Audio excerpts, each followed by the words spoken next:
આપ જોઈ રહ્યા છો spark today news. Hatkeshwar Mahadev મંદિર ખાતે છેલ્લા 3 વર્ષથી ગરીબ બાળકો માટે ભોજન સેવા ચલાવવામાં આવી રહી છે। આગામી 8 જૂનથી શરૂ થતા નવા શૈક્ષણિક સત્ર નિમિત્તે એક દાતાના સહયોગથી જરૂરિયાતમંદ બાળકોને સ્કૂલ બેગ, પેન્સિલ અને શૈક્ષણિક કિટનું વિતરણ પણ કરવામાં આવ્યું છે। 28 એપ્રિલથી 2 જૂન દરમિયાન યોજાયેલા બૌદ્ધિક વર્ગોમાં બાળકોને યોગા, પ્રાણાયામ, કસરત અને સંસ્કાર શિક્ષણ પણ આપવામાં આવ્યા છે। હવે એનજીઓના સહયોગથી સોમવારથી શુક્રવાર રોજ 2 કલાક બાળકોને નિઃશુલ્ક શિક્ષણ પણ આપવામાં આવશે। આયોજકોએ જાહેર જનતાના દર્શનનો લાભ લેવા અને સેવા યજ્ઞમાં જોડાવા અપીલ પણ કરી છે। છેલ્લા 3 વર્ષથી જે આપણે બાળકોને, ગરીબ બાળકોને જમવાનો પ્રોગ્રામને કાર્યક્રમ ચાલે છે, તો એ કાર્યક્રમના નિમિત્તે આજે બાળકોને સ્કૂલ જે ચાલુ થઈ છે 8 તારીખથી, એ નિમિત્તે બાળકોને એક દાતા તરફથી સ્કૂલ બેગ, પેન્સિલ અને વસ્તુ આપવામાં આવેલી છે જે બાળકોને ભણતરમાં કામ લાગે।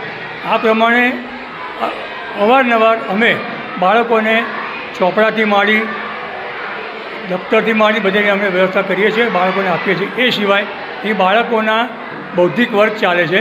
28 એપ્રિલથી 2 જૂન સુધી હમણાં અમે લોકો ચાલુ કર્યું હતું। એમાં ઘણો સારો પ્રતિસાદ મળ્યો હતો અને બાળકો ઘણું બધું શીખ્યા। યોગા છે, પ્રાણાયામ છે, કસરત છે, પૂજા કેવી રીતે કરવી, નમસ્કાર કેવી રીતે કરવા, એ બધું બાળકોને શીખવાડવામાં આવ્યું।